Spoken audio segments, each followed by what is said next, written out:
Management Studies, and he'll be discussing he'll be presenting on trade deregulation and its impact on the feminization of the labor force, evidence from the MFA phase-out in Pakistan. Then we have Diliraj Khanal, founder, chairman, Institute of Policy Research and Development, Kathmandu, who will be presenting on labor market regulation and jobs, Nepalese experience. Then we have Javeer Singh, senior research fellow at ICRIER, who will be presenting on law skills and the creation of jobs as contract work in India, exploring survey data to make inferences for labor law reform. And the last we have Piotr Lewandowski, founder and president, IBS Warsaw, Poland, who will be presenting on minimum wage violation in Central and Eastern European countries. Thank you. So this session is on labor regulation jobs. We heard so much about labor regulation yesterday. It's really whetted our appetite for more papers and more presentations. And so looking really forward to the presentations for this session. I'm going to try, we're already quite behind in time, so I'm going to try and enforce fairly strict, hopefully, time regulations which will be seen as fair by the presenters. So 13 minutes for each presentation. I'm going to flash my 3-minute warning card at some point when we come to that stage, and then 0 minutes, because I really do want you to stop at that point, because otherwise we will simply not have time for the discussion. And then Rahul will have, I think, 10 minutes for discussion. We have discussion for Rahul. And then we will open time for the floor, which will give us possibly 25 minutes for discussion, which I think is, very trying to maximize that time we create. So starting with the first presentation as Radhika.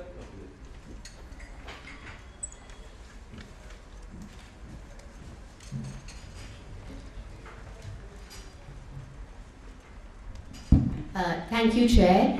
Good morning, everyone. We've heard so much about labor regulations yesterday, and this is really a very exciting session to be presenting in. Because as most of you are aware, ever since India elected a new government last year, hardly a day has passed without policymakers and commentators making a reference to the rigidity in India's labor market and the need for reforming labor laws. This is really not very surprising, because if you look at this graph, which shows the ranking of countries on the basis of the stringency of labor market regulations, which is done by the OECD, you find that India ranks higher than all countries except one. Now, a large part of this de jure rigidity, as we know, comes from one particular, it's often attributed to one particular piece of legislation, which is Chapter 5B of the Industrial Disputes Act, which makes it mandatory for any firm that has more than 100 workers to seek the permission of the state government to retrench even one worker. Now, in addition to specific legislations like this, there are several other problems with the labor regulatory regime in India. Labor, as we know, is on the concurrent list, so both the state and the central government can make labor laws. As a result of it, we have a plethora of regulations, both at the state and the central level. They often cover the same subjects. In addition to this, some of our laws are really very antiquated and far too detailed, like the Factories Act, which prescribes the use of earthen pots filled with water, or red painted buckets which are full of sand. So, the rigidities in the labor regulation markets are well recognized, and there is a large body of literature out there which has studied the impact of this rigidity on the growth of the organized manufacturing sector in India. There is the very famous paper by Besley and Burgess, which was spoken about yesterday. Professor Burgess is not here right now, but he identified the negative impact of pro-worker regulations on output, employment, productivity, and investment in the organized manufacturing sector.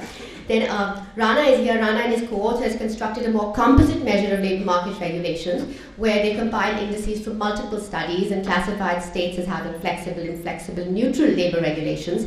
And they too found that labor-intensive industries indeed performed worse in states with more inflexible labor regulations. And more recently, Dougherty has used this index, and using plant-level data, he's found that firms in labor-intensive industries and in states with flexible labor laws actually have 14% higher total factor productivity growth than their counterparts in states with more stringent labor laws. So while this de jure rigidity is well recognized, the fact remains that in India, this de jure inflexibility coexists with a great deal of de facto flexibility. And firms have really responded in very innovative ways to come around these rigidities in labor regulations. I I mean, to begin with, a lot of firms resort to informal arrangements so that they can stay in the informal sector, so that they stay outside the realm of the formal sector and therefore labor regulations. If you look at the top graph, the share of employment in the informal sector stands out. And in fact, the share of output in GVA in the informal sector is very small, so this is also reflective of the low productivity in the informal sector. Secondly, as you can see in the bottom left chart, firms in the organized manufacturing sector have increasingly resorted to the use of contract workers. So they've replaced permanent and direct workers with contract workers. And as you see, over the last decade, the share of contract workers has increased from about 15 to 26%, while that of the regular workers has declined commensurately. And thirdly, firms have basically chosen to remain small. And as you can see when you look at the firm size distribution, about 70% of the firms actually have less than 50 workers. And this is done for this is within the organized manufacturing sector, and it's done at we've done it for the entire decade, but I'm just showing you the 3 different points in time. And this proliferation of small firms is a phenomenon which has persisted over the last decade. So, while it's very often argued that these 3 phenomena that I've just showed you here, be it the dominance of the informal sector, the proliferation of small firms, and the increasing contractualization of the workforce, are in fact attributable to labor market regulations, I think it needs to be examined a bit more rigorously if it is indeed labor market regulations alone which are responsible for these phenomena, or are there other factors at play? Is it the case that we're playing a disproportionate share of the burden of these disappointing stylized facts on labor market regulations? So, here's the data that I used for this study. I don't think I need to describe it in detail. Everyone here is familiar with the annual survey of industries, which is the most comprehensive annual database on India's organized manufacturing sector. So I begin with using the firm level data from ASI, which gives you detailed information at the firm level on value added, output, employment, broken down into contract and regular workers, age, size, capital, and a number of other parameters.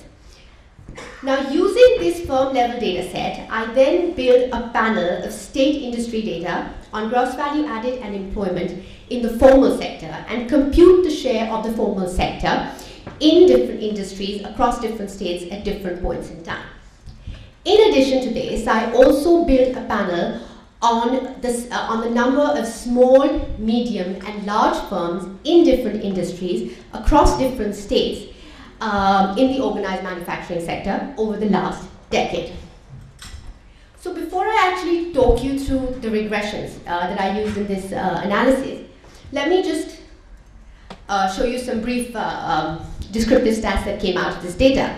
Now, if you look at the top left chart, it tells you the share of informal employment across flexible and inflexible states. And what we find is that informal employment dominates, be it the inflexible states or the flexible states. Of course, the share of informal employment in flexible states has declined substantially, but it doesn't change the fact that it is the informal sector which dominates across both kinds of states. In the top right chart, you can look at the distribution of firm size across flexible and inflexible states. And what we find here is that once again, the firm size distribution is basically the same. It looks, at least in this graph, the same across both flexible and inflexible states. And there is a preponderance of small firms in both the flexible and inflexible states, and this doesn't seem to have changed much with time. And finally, in the bottom chart, which looks at the composition of the workforce across states, what we find again is that the contractualization of the workforce has been witnessed in both flexible and inflexible states.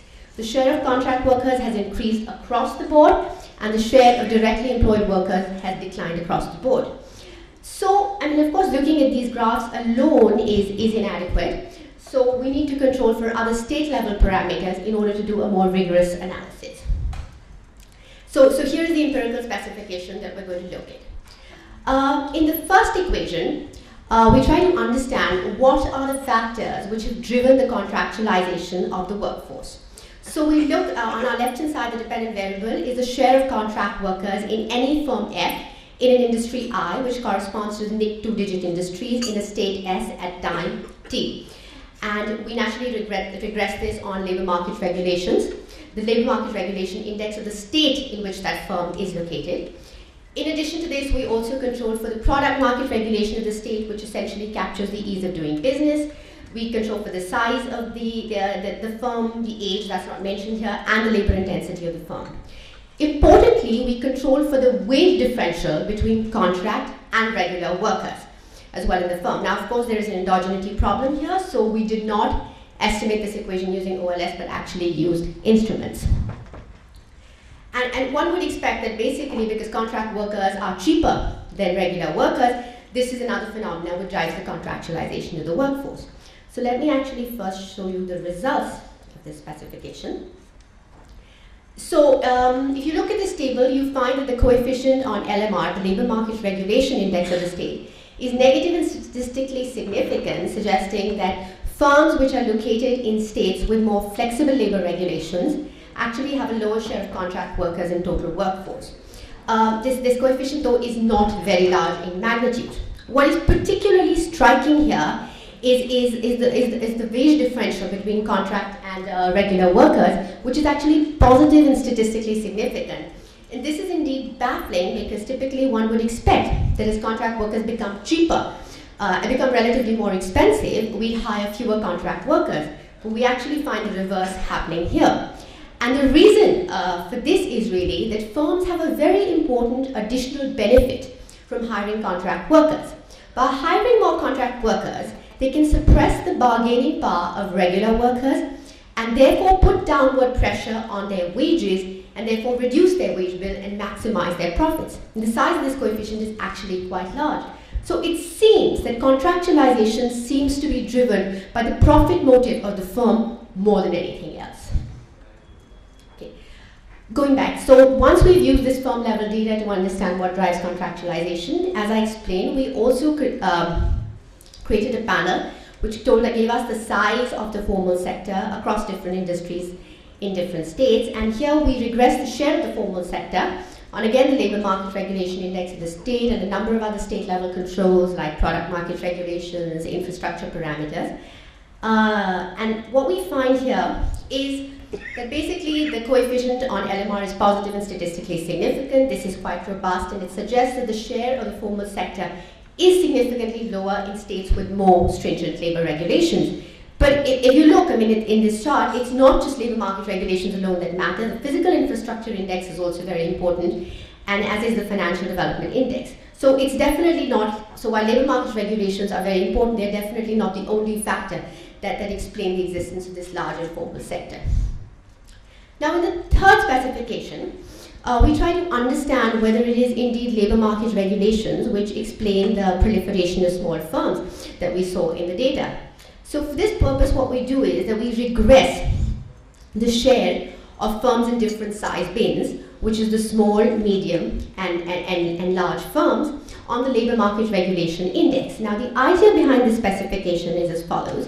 If it is indeed labor market regulations that explain the proliferation of small firms, then we should see a greater share of small firms in states which have inflexible labor regulations and a larger share of the large and medium-sized firms in states which have more flexible labor regulations. So for this purpose, we've introduced this interaction term between the size dummy and labor market regulations.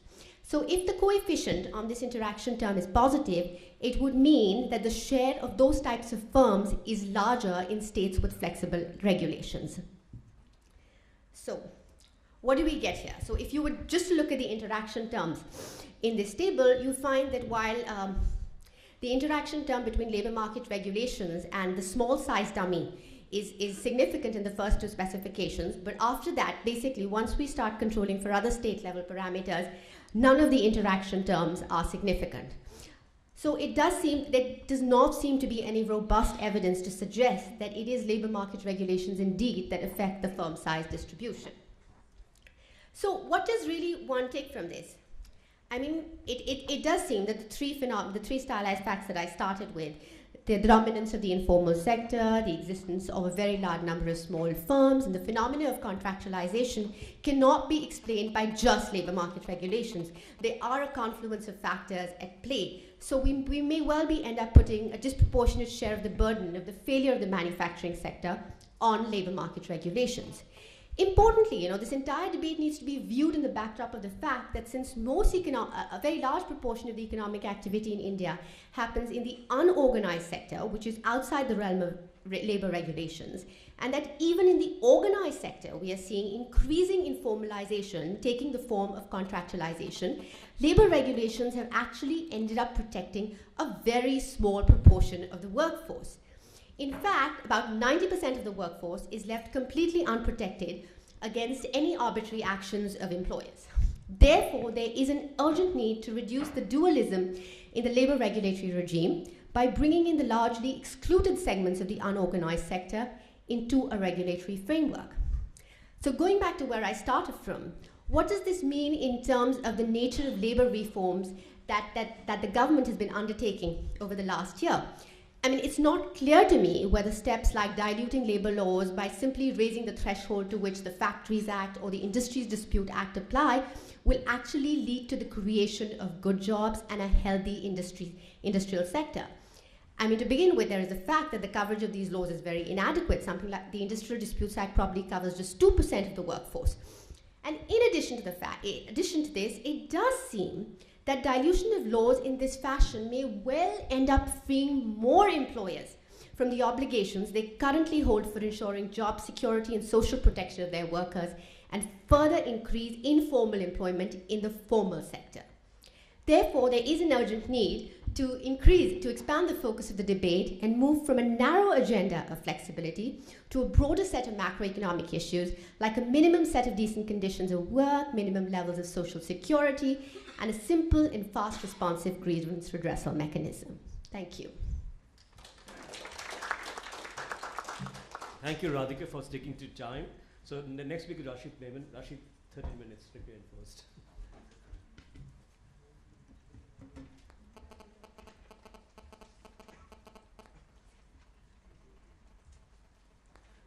Thanks very much. I have a bit of surprise. And that surprise is that the presentation ended up being a bit different from what is on the printed schedule. But it's a bit of a story, so I'll bear with me for a few seconds. So I was interested, and what I had suggested was that I'd present the feminization of the labor force around the multi-fiber agreement. Now, one of the stories going around at my university is that the phasing out of the multi-fiber agreement between 1995 and 2005 has changed the structure of female labor force participation in Pakistan, and there's a lot of qualitative evidence around that idea. And I thought, well, the MFA applies to a certain part of the industrial labor force and not the others, and so is a nice candidate for a sort of a difference in difference kind of analysis. And that's when I sort of suggested the topic to DKD. Well, it turned out that sort of identification strategy fell through because of a few things that I'll explain in a minute. So I had to sort of move away from that, and now I'm talking essentially about trade liberalization and the gender wage gap. So the gender wage gap is a particular aspect of feminization that I want to talk about. It's still interesting, of course. So the key questions are, has increased trade liberalization reduced the gender wage gap in Pakistan? That's one. But more precisely, has increased trade liberalization reduced the residual gender wage gap, i.e. the gender wage gap that cannot be explained by your standard human capital variables? So that is a sort of, I mean, the term is controversial to say that this is discrimination or gender bias, but assuming that we have a decent specification of earnings, one could sort of allude to that. Right. So why study this question? Well, Pakistan does abysmally on the Gender Opportunities Index. We are second last. That's one. And the other is women are more than half the population, yet urban labor force participation for women is, again, abysmally low at about 10%. So there's a reason to worry about this. The other is that there's some literature that suggests that it is, or it could be, the labor market that's preventing entry for women, or at least reducing the incentives for women to participate in the labor market because of prejudice and discriminatory practices. So it's important to figure out how important the labor market itself is in that. Finally, Pakistan is moving towards increasing liberalization. We've seen a lot of it over the last 20 years, and it's sort of it begs the question: what is the gendered impact of that change in the structure of the market? Oh, there's a lot of literature. I'm not aware of literature in Pakistan on this matter, but there is a lot of literature around the world. I've just captured a few here. My work is closest to Mellon and van der Meulen, who find out that the wage gap actually increases with increases in trade liberalization. But Partha finds the opposite. So there is a bit of mixed evidence on this issue. Osler suggests that the labor force participation actually goes up, but as firms increase their capital investments to take advantage of increased demand due to liberalization, the demand for women workers actually goes down. So there's no concrete evidence in one direction on this matter. So here's what I'm trying to take advantage of. The average tariff structures in Pakistan I'm giving you three main sectors. These are the sectors on which I could get the data on. We have agriculture in blue, textile apparel in green, and general manufacturing in yellow. So I want to make use of the differences in the tariff structure and see how the gender wage gap relates to differences in these tariff rates. And of course, the non-tradable sector, as the ultimately closed sector, is also a certain counterfactual. So to get the residual wage gap, I'm using the standard Oaxaca decomposition. If you look at the first line, that gives you a simple earnings function regression for women. The second line is just an expectation. The third line does the same for the men's earnings function. And the fourth line takes the difference between the men's earnings and the women's earning. That funny X represents sample averages. Now, assuming that the errors that the specification is correct, we manipulate a little bit to get the last equation on that slide, which essentially says that we can break up the expected wage differences on the average between something that is explained by the differences in human capital and something that is not.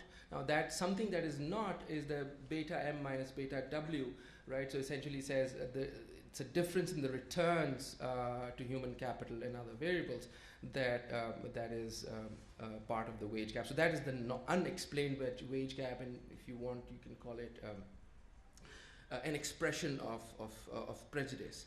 There is a counterfactual issue. There are lots of worms around this methodology, and we can discuss those if you are interested.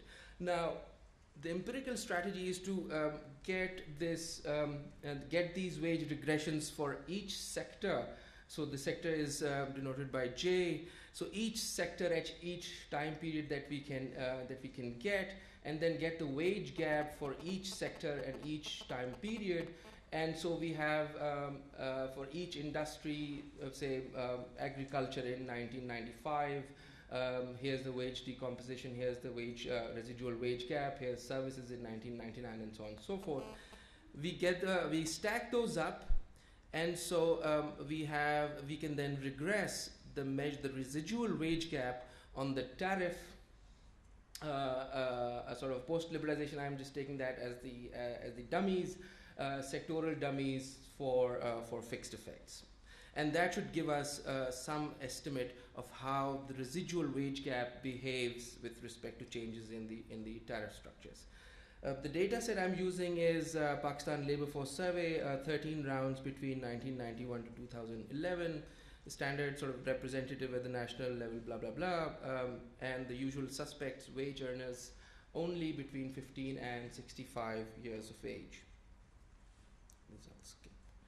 Right. So this is what the wage gap looks like. So the blue line gives you the wage gap as it's progressing over time, and I've sort of imposed a polynomial trend. That's your black line. So this graph is telling you that the gender wage gap is actually increasing over the time period of 1990 to 2010, about 20 years. The graph below suggests that the residual wage gap is, well, it depends on what kind of trend you impose on it. The best trends to me seem to be a polynomial trend, and if you take that, you get a nice little concave shape, suggesting that it is increasing, but not really that much, or at least not linearly, and there's some evidence of it sort of tempering down towards the end. So this is the aggregate market if we clump all kind of employment together. If we sort of then go into the segments, different segments of the market, here's textile manufacturing. And again, you see that the wage gap itself is increasing. This is again a polynomial trend. But if you look at the residual wage gap, again, you see some evidence of concavity and some evidence of it reducing a little bit, or at least tending towards that direction. Similar again in agriculture. And this is general manufacturing. The trend, if you look at the graph below the second graph, you see that the concavity here is much more pronounced. Again, this is sort of an imposed concavity, imposed by the trend itself. But and if you put a linear trend on this, it will show a strictly increasing residual wage gap. But I wasn't very comfortable with that, because if you look at post 2001, it really seems to be sort of coming down. And this is the services sector. So similar stuff. Right. The final regressions are that you regress that residual wage gap on tariffs and lots of time dummies, and what we are getting is that is a significant but a very small effect on the wage gap. So this essentially says that as the tariff increases,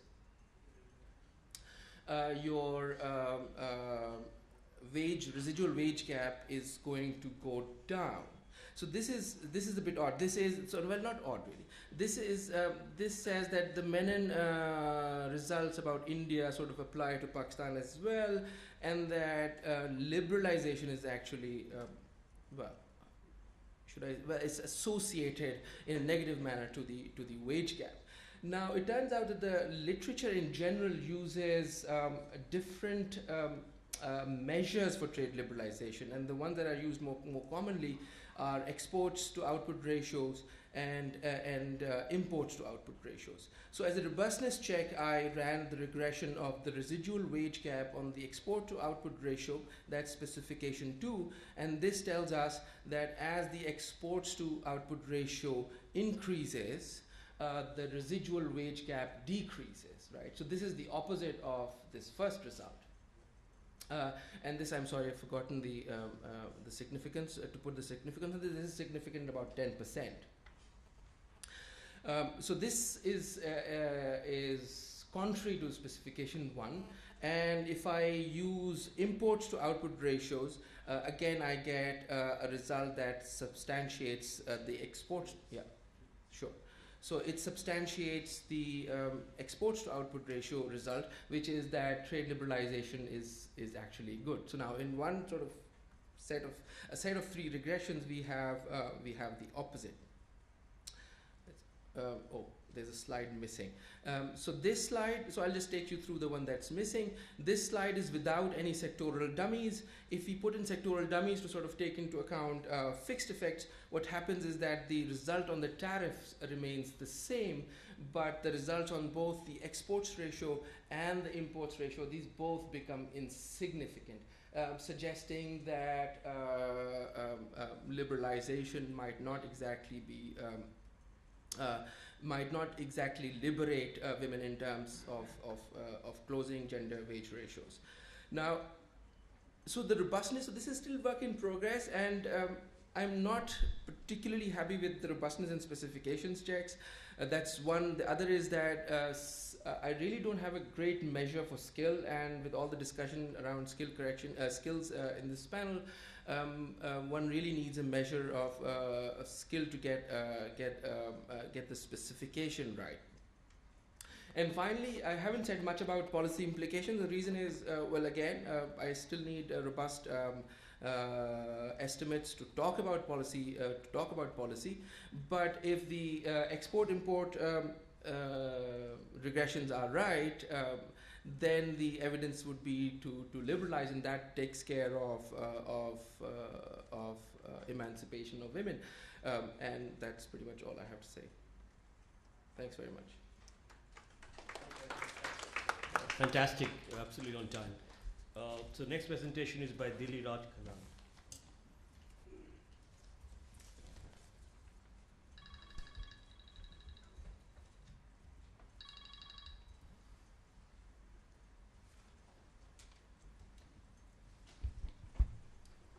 Respected Chair, speakers, discussant, and distinguished participants. First of all, let me thank ICRIER for giving this opportunity to me. As we all know, labor market regulation is a very debatable subject, and more so in the Nepalese context. What I am trying to do is based on various information, data, and earlier studies. I would like to present 4 or 5 related areas and issues that are very much relevant to the topics. Of course, in the beginning, I will be discussing about on the introduction, that will be followed by key features of labor market regulation, and then some demographic and the labor market characteristics and trends in jobs and employment pattern, and then many aspects of labor market regulatory constraints which are hampering job and employment creation, and finally I'll be talking about some policy implications. And coming to introduction, actually just I cited World Bank, for instance, why job is most crucial in countries like Nepal from the standpoint of living standards, raising productivity, and fostering social cohesion. At the same time, as we are discussing, labor often is an only asset of a poor. But coming to the labor market laws and policies, especially the labor market regulatory regime and interlinked labor market institutions and all that, there are still debates, and we are also debating over here. I will not like to discuss more on the issues, but there are, for instance, when we are talking about labor market flexibility and deregulation, generally in terms of both efficiency, equity, and growth, often labor market flexibility is argued. At the same time, when we are talking about labor market regulation, often what is cited is that competing firms often reduce their unit cost by lowering wages and labor standards on both,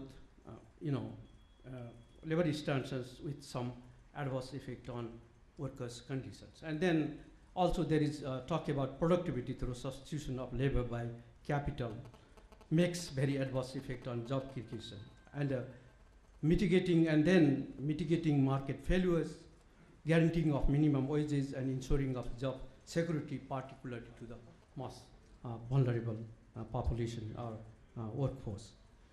And in terms of quickly reviewing the studies that have been carried out so far in the context of in general, and then coming to low income or developing countries like Nepal, what we see that still there is no any conclusive judgment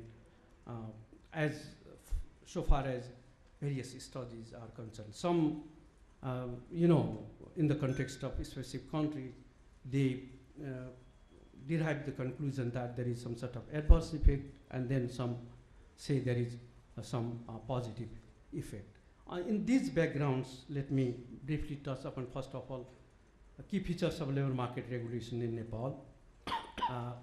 Still, in Nepal, the labor market is regulated by Labor Act of back to 1992, and then Trade Union Act of 1993.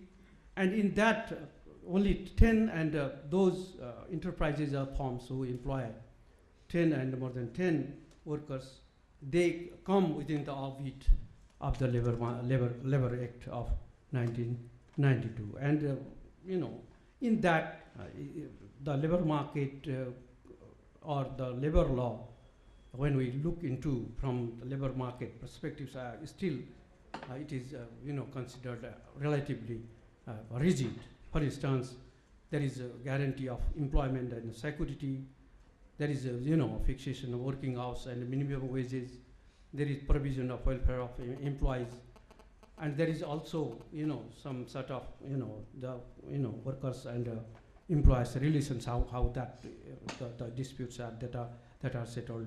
And what we see that there is right to unionization and collective bargaining, right against gender and other type of discriminations, as I said, minimum wage fixation, permanent workers' status after 6 months of employment, and dispute settlement has to be made through tripartite or bilateral arrangements, and there are certain welfare schemes. But what we see additionally, that there is one provision which is called social insurance scheme, and in the form of social security fund that has been introduced recently, which has not been indeed implemented, and there is no unemployment insurance as such in the Nepalese context. And coming to demographic and labor market characteristics, earlier speakers from Nepal, they have already spoken about that. But what I would like to say briefly is that when we see the demographic characteristics and the trends in jobs and employment pattern, what we see that not only the growth is low, but in terms of quality of growth, and when we see the sectoral pattern of growth, what we see that it is basically jobless growth. And more interestingly, based on, for instance, two intercensal data, what I see that unlike the presentation was made previously based on albeit different data sources, based on population census, what I see is that the employment elasticity has reduced drastically over time compared to 1991, 2000 to 2001 to 2011, and it has gone down to below 0.2. And the sectors which are often called, the productive sectors, productive employment generating sectors, actually not only manufacturing, but also trade and electricity sectors, actually the employment has reduced sharply. Therefore, what we see that some sort of, paradox that we observe in relation to growth pattern as well as employment pattern and the kind of, labor market conditions that we see. On the whole, based on my own earlier studies, what we see that actually slightly the employment in the agricultural sector that has, indeed increased compared to 2001 to 2011, and then because of, the negative, employment generation in non-agricultural productive sectors, that is the principal reason why, as it has been already indicated, that almost 1,500 people, of youth, particularly the youths, they leave country every day. I also try to make some decomposition analysis in the sense that what is the impact of, for instance, employment and then productivity and demographic profile of, of growth. And what, as I said, what I see is that actually as we see, the employment, generation or employment-led growth that has not really taken place in the Nepalese context. And coming to why this has happened and trying to link with the labor market regulatory constraints, what we see that based on certain studies, of course one study that was done by World Bank survey was undertaken to examine the leveraging the private sector for job creation and growth, and it very much finds that rigid regulations and unionizations actually have reduced incentive to hire workers through formal contracts. That is leading to high level of underemployment, including higher migration abroad. At the same time, it also finds that minimum wages provisions with little differences across skill levels is broadly affecting labor market productivity and investment in human capital. One additional finding by ADB study, for instance, that carried out 2009, that also says that rigid regulations induced multi-unionism. Unionism is creating serious problems, especially to the large-scale manufacturing industries. And one additional finding of ADB study is that, like unions, employers association is equally politicized in Nepal in terms of syndicate and so on and so forth.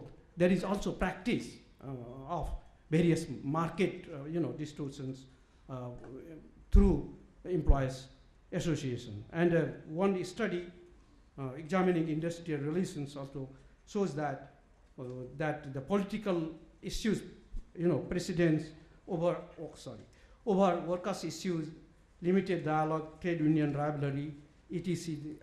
Also, they create different problems. And my one study that was carried out in 2012 and then later 2015, it shows that not only institutional framework arrangements enforcing law are very problematic, but also what has happened, as I said, that the kind of market imperfections that we see through some sort of syndicate and other practices, cartelling and other practices like transport and retail trade, that has also created problems. Therefore, what I see that based on other studies and my own, that the kind of rigid labor regulations that we have, that has created not only labor productivity problem but also job creation problem. Coming to very quickly some policy implications, what I argue is that there is a need of more flexible labor market regulations by bringing about changes in existing law, regulation, and related policies. But some sort of care that has to be taken. What is that?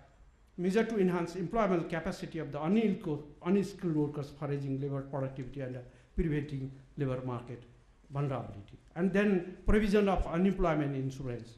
Measures to discourage informalizations, in introduction of committed minimum wage floor, as Nepal has agreed upon, more broadly the social security to informal workers, and then probably enough care on ways to strengthen institutional capability and enforcement mechanism that addresses problems of market failure and then other market distortions practices. That is probably is essential. Therefore, some sort of balanced approach probably that is needed in the context of Nepal, despite the fact that there is an urgent need of labor market regulation, some sort of flexibility in labor market regulation. But in that context, some sort of preconditions probably that are essential, which I briefly touched upon. Thank you. Thank you very much.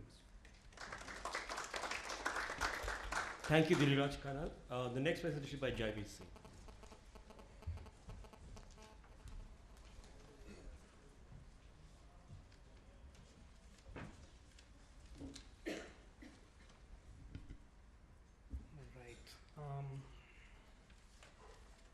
Yeah, so thank you very much for this opportunity to speak here.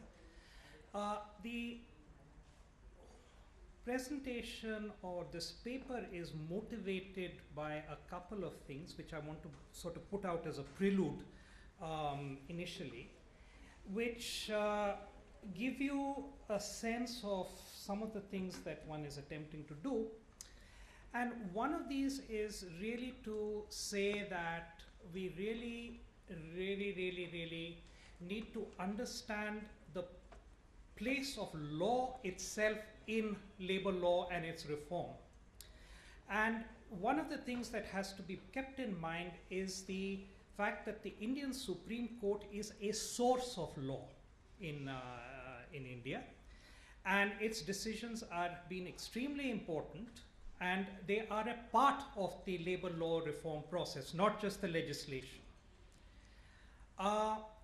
Having said that, there's also a second element that one wants to bring out, that there is one other element of the law reform, the first law reform that was put out by the Modi government when it came in, following from the UPA, sort of setting the stage earlier, was to do something to the Apprentice Act.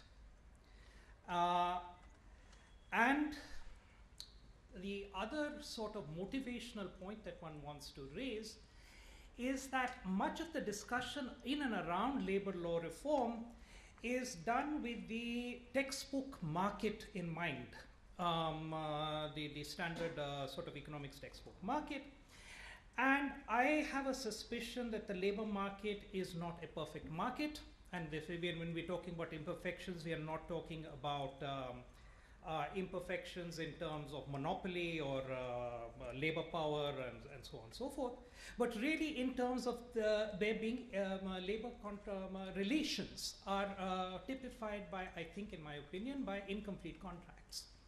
And that sort of theoretical revision, I think, is required. This is a story which is usually spoken about only in the developed world. And I don't see if there is Homo economicus, then Homo economicus also exists here.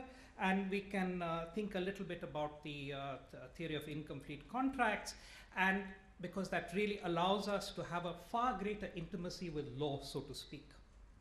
With that sort of prelude in place, let me just skip the minutiae of that and go on with what I'm going to do over the things. I'm going to review the law and changes in interpretation and the broad consequences, go to some empirical findings, discuss the theoretical structure of incomplete contracts very quickly, and suggest a few directions for future labor law reform. And I'm really glad Radhika sort of had her presentation before mine, but it kind of set a stage for some of this discussion. One of the main things that we have, which I think is a labor law reform, quote unquote, was the change in the Supreme Court of India, the interpretation of the Contract Labor Act. It really set the stage for the expansion of the use of contract labor. And simultaneously, I guess we don't have the time to go into the details, the wages part of it, which Radhika talked about, I think was also very important, because one of the sort of things also said that wage parity for the same workers was not upheld de facto, particularly when it is placed against some other subsequent judgments other than the famous Uttar Pradesh Rajya Vidyut Utpadan Board versus the Uttar Pradesh Vidyut Mazdoor Sangh. This, I mean, various manifestations of this are there. So this is some graphs which, from the work that Dev Kushum Chaudhary and I have actually done as an ICRIER working paper. We see that there's a significant sort of a break after the judgment around 2000, 2001, and the huge expansion of contract labor. Apart from our work, more recently, Sapkal, who's our discussant, has sort of put this out also, and yesterday Professor Burgess also referred to Bertrand and somebody else in 2015, sort of acknowledging this sort of real huge expansion in contract labor. Now, there's a certain way in which the spirit of the changes of the Contract Labor Act are embodied also in the sort of legislative changes. They basically work to disallow larger and larger bits of the workforce from being covered by the law. And you can see, I just done a quick sort of a thing that in Rajasthan, Madhya Pradesh, etc., all these things are just now decreasing the numbers that be affected by the law, and that's really what the Contract Labor Law, Contract Labor Act reinterpretation does, that you are really not a part of the coverage by the formal, the other laws. Simultaneously, there has been this desire to skill the labor force. And I mean, everybody from the Prime Minister to Narayana Murthy and so on and so forth. And the legal manifestation of that has really come in your Apprentice Act. And the changes are largely to ease up this kind of, to ease up the skilling and through the normal ways in which an apprentice is supposed to be skilled. I don't have the time to really sit and describe the details of all this, but it appears that the number of apprentices per firm is worked out in ratio to the number employed. So the definition of worker has now been changed in this act to include contract labor in the new act. So, this is an interesting kind of a thing, that the kind of regime that is put in by the contract labor hiring regime is here to stay and has been incorporated into yet another kind of a law. Now, the thing is that to look at this desire for flexibility and the desire to skill India simultaneously, there's a former impulse creates a labor force which is subject to basically an employment at will. And the desire for the skilled workforce demands some investment from the employer and some investment from the worker, but at both ends, there is an employer and employee hazard of opportunism. Now, after a worker has invested in a relationship, the employer can sort of renege. And after an employer is invested in a relationship, the worker can renege. So it basically predicts a less than optimal investment in value generating relationship specific human capital. Now, sort of, we had done a survey here from ICRIER. It's a large survey. It sampled 500 firms across various industry groups, and the subsample from Haryana shows us, just for our illustrative purposes right now, in the subsample you have 40% of the firms using contract labor. And you can also see that the workers that have been hired by firms who use contract laborers have them side by side with regular workers. Yeah, this is sort of evident in many ways, but here there is a distribution of the reported skill levels of workers. So you can see in every category, skilled, semi-skilled, unskilled, so on and so forth, you have permanent and contract workers working side by side. And you can see yet some more descriptive statistics here, which are about the education levels. So the sense of them being substitutes at the margin is also evident from the reported education level of workers, both contract and regular, except maybe in the line with the secondary thing. You have a little larger sort of a thing, but otherwise, it's now. So broadly speaking, the survey findings tell us that it's not perfectly, then to a good degree, there is a substitution of contract workers for regular workers. Both categories really seem to do the same task. And there are also a whole series of qualitative responses which we found in our survey that say that costs of the contract labor system are that we do not get enough skilled labor under that system. Labor is flexible, but it is, they're not adequately skilled. And I put this together with some more qualitative work because I think that's what gives us the real insight here. I have a student who has done a PhD, and I'm quoting his published work, where he did some work in Rudrapur, where the concentration of new industries drawing labor from the hinterland, and therefore labor is mobile. There's a case of a heavy transport manufacturer who hires 450 regular workers and 250 contract labor. Apparently the contract labor and the regular labor are treated with equality, and the interesting thing is that they've signed a collective agreement which trades productivity of contract labor against fair treatment. They particularly safeguard tenure till 58 years subject to good behavior.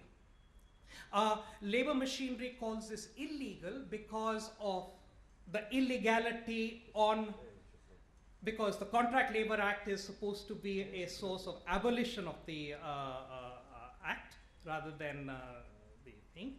So to deal with this, to discern the costs and benefits, we really need to get away from perfect markets and go to the world of incomplete contracts, where in the incomplete contract world, you're basically saying that,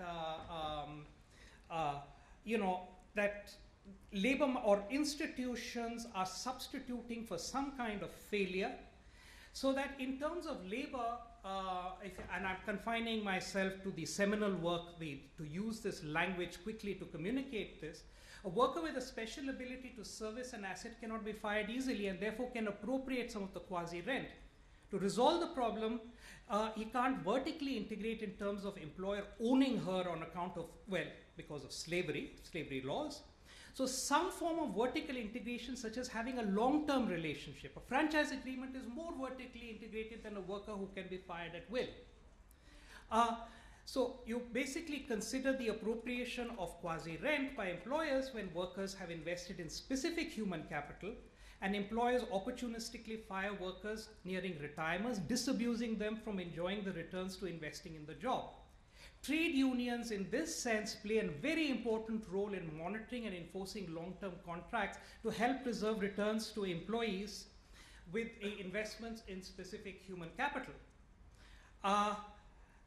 This is the example from Rudrapur in which the trade union actively was able to do this.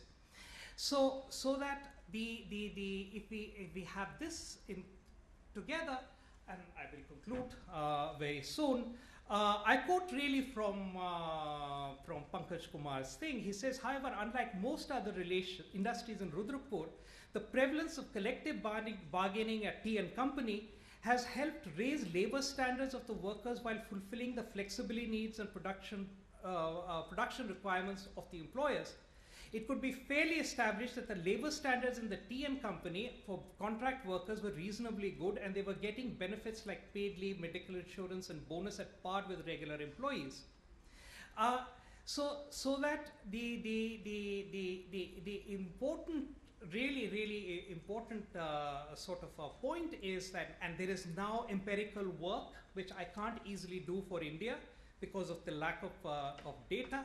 McLeod and Nakavachara's work on the United States really shows you very well that the use of good faith and other implied contract exceptions to the employment at will contract really sees a positive correlation between their use and employment, where relationship-specific investment by workers is important. And this is something that if you're interested in skilling, then labor law reform must acknowledge this relationship-specific capital element of the good job, the good worker. And the final slide, the reform needs more of the law, less of government intervention. like the change to the Factories Act in Rajasthan says that complaints against the employer about violation of this act could not receive cognizance by a court without prior permission from the state government. This is really the reversal of the state becoming pro-employer rather than pro-worker. Rent-seeking, crony capitalism, whatever you want to interpret this as. But if it's efficiency you really want, then law should really be a source of generating that value. And particularly in the law and economics discourse, if you have the idea that law is relational, then the Rudrapur example is very important to sort of follow through. The last presentation is by Peter Leonarowski.